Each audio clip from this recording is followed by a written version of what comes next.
राधे राधे दोस्तों। आज की वीडियो में आपको दिवाली पूजन की बहुत ही सरल मगर संपूर्ण विधि बताऊंगा। दोस्तों, दिवाली का पर्व सबसे बड़ा पर्व माना जाता है और दिवाली के दिन लक्ष्मी जी का पूजन किया जाता है। लक्ष्मी पूजन एक बहुत ही बड़ी और शुभ पूजा होती है। तो आज की वीडियो में हम चर्चा करेंगे कि लक्ष्मी पूजन हमें कैसे करना चाहिए। दिवाली के दिन शाम के समय हमें ये पूजन करना होता है। शाम के समय नहा धोकर साफ वस्त्र धारण करके फिर आप लक्ष्मी जी का पूजन करें। लक्ष्मी पूजन जब करेंगे तो पूजा ऐसी जगह पर करें कि पूजा करने वाले का मुख उत्तर दिशा की तरफ होना चाहिए। उत्तर दिशा को धन की दिशा माना जाता है, तो सबसे अच्छा है उत्तर दिशा की तरफ मुख करके आप पूजन करें। अगर उत्तर दिशा की तरफ मुख नहीं कर सकते, इस तरह की जगह आपके घर में नहीं है कि आप उत्तर दिशा की तरफ मुख करके पूजा कर सकें, तो आप पूर्व दिशा की तरफ मुंह करके भी पूजा कर सकते हैं। तो पूजा की चौकी हमें उत्तर दिशा में या फिर पूर्व दिशा में लगानी है। सबसे पहले उस जगह को साफ करके चौकी लगाएं। चौकी पर लाल रंग का वस्त्र बिछा लें। अब इसके ऊपर हम एक लक्ष्मी गणेश जी का पोस्टर लगाएंगे। ये पोस्टर आपको बाजार में बहुत आसानी से मिल जाएंगे, 10-20 रुपए के मिलते हैं, बहुत महंगे भी नहीं आते हैं। तो लक्ष्मी गणेश जी का पोस्टर अगर आप लेकर के आए हैं तो आप लगा लीजिएगा। अब चौकी पर चावल रखेंगे, फूल भी रख सकते हैं। 3 जगह हमें थोड़े थोड़े चावल रखने हैं। उनके ऊपर हम लक्ष्मी जी, गणेश जी की जो नई मूर्तियां लेकर के आए हैं उन्हें विराजमान करेंगे। अगर आप नई मूर्ति नहीं लेकर के आए हैं तो पहले से ही जो घर में लक्ष्मी जी और गणेश जी की मूर्तियां हैं उन्हें स्थापित कर लें। उसके बाद हम सुपारी के रूप में विष्णु भगवान को विराजमान कर लेंगे। अगर विष्णु भगवान जी की कोई फोटो या मूर्ति आपके पास है तो आप फोटो या मूर्ति को भी विराजमान कर सकते हैं। सोने चांदी की जो चीजें आप नई लेकर के आए हैं वो आप नई चीजें यहां रख लीजिए। अगर नई नहीं लेकर के आए हैं तो पहले से जो चीजें आपके पास है वो रख लेंगे। साथ में कुछ पैसे भी यहां जरूर रख लें, क्योंकि पैसे भी धन का ही स्वरूप होता है और लक्ष्मी जी का ही स्वरूप होता है। इसके साथ ही जो धनतेरस के दिन आप बर्तन वगैरह लेकर के आए थे वो बर्तन भी हमें चौकी के पास रख लेने। इन सभी चीजों का हमें पूजन करना है। तो यहां पर हमने चौकी लगा ली है, सभी चीजों को विराजमान कर लिया है। देखिए दोस्तों, दिवाली की पूजा होती है ना, ये बहुत बड़ी पूजा होती है। इसमें कलश स्थापना करना शुभ रहता है, मगर कुछ जगह कलश स्थापना करते हैं और कुछ जगह नहीं। अगर आपके यहाँ पर कलश स्थापना होती है तो आप जहां बैठे हैं अपने बाएं हाथ की तरफ, यानी लक्ष्मी जी के दाएं हाथ की तरफ हमें चावल की एक छोटी सी ढेरी लगानी है। चावल से हम अष्टदल कमल बना लेंगे। लक्ष्मी माता को अष्टदल कमल बहुत प्रिय है। अगर आपको अष्टदल कमल बनाना नहीं आता है तो आप खाली चावल रखकर भी उसके ऊपर कलश की स्थापना कर सकते हैं। हम क्या करेंगे, पीतल या तांबे का लोटा लेंगे, इसमें हम जल भर लेंगे, उसमें थोड़ा सा गंगा जल डाल देंगे।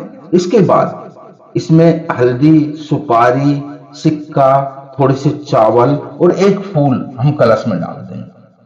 सभी चीजें कलश में डालने के बाद कलश के ऊपर आम के पत्ते लगाएंगे। आम के पत्तों को पहले तिलक कर लेंगे। अगर आम के पत्ते ना मिले तो आप अशोक के पत्ते भी ले सकते हैं।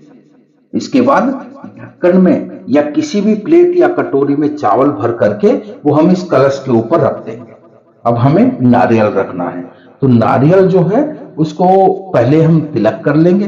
तिलक करने के बाद नारियल पर हम मोली बांध लेंगे। अगर आपके पास लाल रंग का कोई नया कपड़ा है तो आप वो भी बांध सकते हैं। आप नारियल का मुख अपनी तरफ करते हुए हम कलश के ऊपर नारियल को रख देंगे। इस तरह से हमारे कलश की स्थापना हो जाएगी। अब हमें अखंड दीपक जलाना है, तो थोड़े से चावल रखें और उसके ऊपर हम दीपक जला लें। आप चाहें तो चावलों से स्वस्तिक भी बना सकते हैं या अष्टदल कमल भी बना सकते हैं।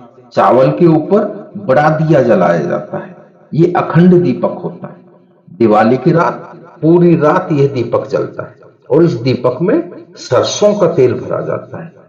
दीपक जलाकर हम प्रार्थना करेंगे कि हे लक्ष्मी माता, आज मैं आपका पूजन कर रहा हूं या कर रही हूं, आप मेरी पूजा को स्वीकार करें और अगर कोई त्रुटि मुझसे हो जाती है तो मुझे क्षमा करें और मेरे घर में स्थायी निवास करें। इस तरह से संकल्प करने के बाद फिर हम पूजा शुरू करेंगे।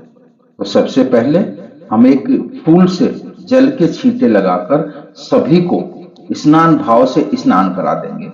सभी को स्नान कराने के बाद फिर वस्त्र के रूप में हम सभी को कलावा यानी मोली समर्पित कर देंगे। यहाँ पर गणेश जी को, लक्ष्मी माता को, भगवान विष्णु को, कुबेर भगवान को, सरस्वती माता को, जो भी हमने सोने चांदी की चीजें ली है उन्हें सभी को हम वस्त्र के रूप में कलावा यानी मोली अर्पित कर देंगे। उसके बाद सभी को हम रोड़ी से तिलक करेंगे। लक्ष्मी माता के पूजन में लाल रंग का अति महत्व, जो चौकी पर विराजमान सभी देवी देवताओं को और जो भी आपने सोने चांदी की चीजें रखी हैं उनको, बर्तनों को, कलश को, सभी को हमें तिलक करना। पूजा में सम्मिलित सभी सदस्य, उन सबको भी हम तिलक कर देंगे। तिलक करने के बाद हम चावल समर्पित करेंगे। पूजा में जो चावल प्रयोग करें वो ध्यान रखें टूटे हुए नहीं होने चाहिए, साबुत चावल होने चाहिए। उसके बाद हम जनेऊ समर्पित करेंगे। तो अगर आपके पास जनेऊ है तो गणेश जी को जनेऊ समर्पित कर दीजिए और विष्णु भगवान को भी जनेऊ समर्पित कर दीजिए। जिनके पास नहीं है तो कोई बात नहीं, हम सिर्फ कलावा समर्पित कर सकते हैं। इसके बाद माता को लाल रंग की चुनरी समर्पित करेंगे। सभी को हम फूल समर्पित कर देंगे। दोस्तों, लक्ष्मी माता को कमल का फूल बहुत ज्यादा प्रिय होता है। दिवाली के दिन आपको फूल वालों के पास बहुत आसानी से कमल का फूल मिल जाएगा। अगर हो सके तो आप कमल का फूल दिवाली की पूजा में लक्ष्मी जी को जरूर समर्पित करें। और आपको कमल का फूल ना मिले तो आप कोई भी लाल रंग का फूल माता लक्ष्मी को समर्पित कर सकते हैं। इसके बाद लक्ष्मी माता को हम श्रृंगार का सामान समर्पित करेंगे। अगर आपके पास गोमती चक्र है तो गोमती चक्र समर्पित करेंगे। 5-7 कितने भी गोमती चक्र आप समर्पित कर दीजिएगा। साथ में हम कोड़ी समर्पित करेंगे। कोड़ी भी आसपास मार्केट में बहुत आसानी से मिल जाएगी, आप पंसारी से ले सकते हैं। ये सभी चीजें हम लक्ष्मी माता को समर्पित कर रहे हैं ना, इन चीजों की फिर धन पोटली बनाई जाती है, लक्ष्मी पोटली बोलते हैं उसे, वह आपको मैं लास्ट में बता दूंगा। तो यहाँ पर हमने कौड़ी समर्पित कर दी। संख्या कम ज्यादा कितनी भी ले सकते हैं, कम से कम 2 तो समर्पित करें ही करें, ज्यादा कितनी भी ले सकते हैं। उसके बाद हम कमल गट्टे समर्पित कर देंगे। साथ में ही हम सुपारी समर्पित करेंगे। ये सभी चीजें समर्पित करने के बाद फिर हम खीर समर्पित करेंगे। कुछ जगह पर 7 तरह का अनाज यानी सप्तधान समर्पित करने का रिवाज भी है, यानी 7 तरह का अनाज समर्पित किया जाता है। साबुत अनाज हमें समर्पित करना है। जो सप्तधान समर्पित करते हैं वो सप्तधान समर्पित करते हैं। उसके बाद हम भोग समर्पित करेंगे। तो भोग में आप कोई भी मिठाई समर्पित कर सकते हैं, घर की बनी हुई मिठाई ले सकते हैं या मार्केट से भी मिठाई ला सकते हैं। साथ ही हम फल समर्पित करते हैं, तो कोई भी ऋतु फल आप ले सकते हैं और माता को समर्पित कर सकते हैं। इसके साथ ही आप पंचमेवे का भोग समर्पित कर सकते हैं। और सबसे जरूरी खील बतासे का भोग हमें जरूर समर्पित करना है। खील बतासे का भोग माता लक्ष्मी को अति प्रिय है, तो आप ये भोग जरूर समर्पित कीजिएगा। सभी को हम यहाँ पर खील बतासे समर्पित कर देंगे। साथ में जो भी बर्तन आप लेकर के आए हैं उसमें भी आप खील जरूर डालिएगा। किसी भी बर्तन को खाली नहीं छोड़ना है, यानी सभी बर्तनों के अंदर थोड़ी थोड़ी खील जरूर डाल दीजिएगा। इसके बाद हम 2 पान के पत्ते लेंगे। अगर आपको 2 ना मिले तो आप 1 पान का पत्ता भी ले सकते हैं। पान माँ लक्ष्मी को बहुत प्रिय होता है, तो पान के पत्ते पर जो जो चीजें आपने भोग के रूप में चढ़ाई है वो सभी चीजें हम रखेंगे और थोड़ी थोड़ी सारी चीजें पान के पत्ते पर रख करके माता लक्ष्मी को भोग के रूप में समर्पित कर देंगे। यहाँ पर हम पान के पत्ते पर भोग समर्पित करेंगे, फिर हम जल समर्पित करेंगे। यथासंभव दक्षिणा भी समर्पित कर देंगे।